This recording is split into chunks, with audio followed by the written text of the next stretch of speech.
사랑니 바로 앞에 있는 인접한 두 번째 어금니의 경우 충치가 생기기도 하고, 충치로 인해서 치아 뿌리가 손상을 일으키고, 또한 악골 낭종이라는 물혹을 만들어서 턱뼈 전체에 문제를 발생시키기도 합니다.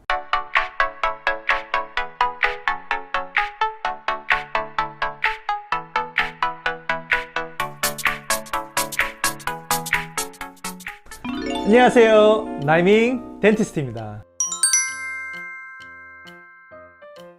모든 사랑니가 반드시 문제를 일으키지 않지만 일단 문제가 발생하면 빼낼 필요가 있습니다. 또한 상당수의 많은 사랑니는 감염, 그리고 부종교합, 그리고 인접치아의 손상 등 여러가지 부작용을 발생시키고 입냄새의 원인이 되기도 합니다. 또한 사랑니 바로 앞에 있는 인접한 두 번째 어금니의 경우 충치가 생기기도 하고, 충치로 인해서 치아 뿌리가 손상을 일으키고, 또한 악골 낭종이라는 물혹을 만들어서 턱뼈 전체에 문제를 발생시키기도 합니다. 또한 물혹이 있으면 간혹 턱 부위에 충격이 발생된다면 골절이 생기기도 합니다. 따라서 다음 그림에 설명된 경우에는 정기적인 구강 내 방사 사진을 찍고 치과의사를 통한 검진 받는 것을 추천드립니다.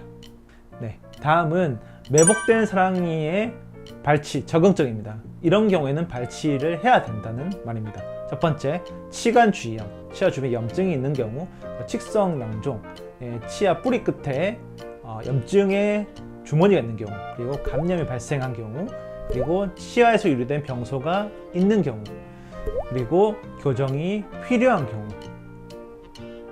그리고 다섯 번째, 치아 앞쪽, 사랑니 앞쪽에 두 번째 큰 어금 뒤쪽으로 큰 충치가 있는 경우는 그 충치 치료를 하기 위해서 접근이 필요하죠. 사랑니에 발치하고 치료를 하기도 합니다. 또한 두 번째 큰 어금니를 제거한 뒤에 사랑니가 정상적으로 맹출함으로써 두 번째 큰 어금니 역할을 정상적으로 유지하면 사랑니를 발치하는 것을 하지 않아도 됩니다. 네, 이번엔 반대로 다음과 같은 경우에는 사랑니를 발치하지 않거나 매우 주의해서 접근해야 됩니다. 즉, 사랑니 발치의 금기증에 해당되는데요. 첫 번째, 당연한 거지만 환자가 발치를 절대로 원하지 않는 경우도 있습니다. 여러 가지 공포에 의한 트라우마일 수도 있고요.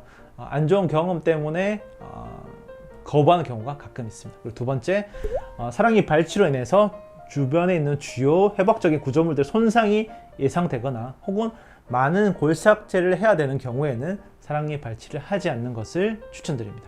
그리고 세 번째, 전신적으로 혹은 치아 주변에 국소적으로 턱뼈가 지나치게 단단한 경우에는 사랑니 발치하지 않는 것을 추천드립니다. 그리고 네 번째, 우리가 연령이 너무 어려서 혹은 신체적으로 정상적인 조건이 아닌 경우에는 발치의 과정을 견디지 못하기 때문에 하지 않는 것을 추천드립니다.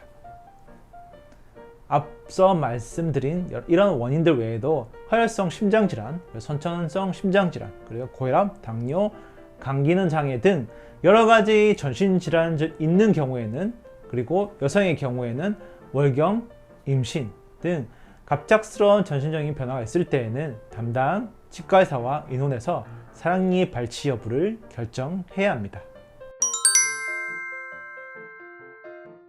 그렇다면 사랑니 관리는 어떻게 해야 할까요?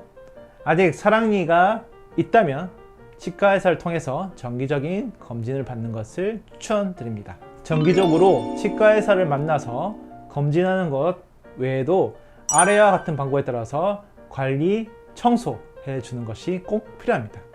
첫 번째 관리 방법, 당연한 거지만 구강 내 청소를 잘 해줘야 됩니다. 양치를 통해서 사랑니 뒷면, 그리고 사랑니 주변에 닿기 어려운 분들을, 청소하기 힘든 부분들, 자정작용이 잘 일어나지 않는 부위를 최대한 양치 칫솔목 끝을 어금니 뒤쪽 잇몸을 마사지한다 생각하고 꼼꼼하게 양치질하는 것이 필요합니다. 그래서 시간을 들여서 안쪽에 접근이 어려운 부분들이 잘 깨끗한 상태로 유지되고 있는지 여러분 스스로 체크하는 것이 필요합니다. 두 번째, 치간 칫솔, 치실 등을 활용해서 사랑니 주변에 청소하기 힘든 부위들 혹은 양치로 커버가 되지 않는 부분들을 잘 청소해 줘야 됩니다. 그래서 손이 닿기 어려운 부분에는 아까 앞서 말씀드린 첨단 칫솔이나 치간 칫솔들을 잘 활용해서 사랑니 주변에 음식물이 끼인 부위 등을 잘 청소해 주어야 합니다.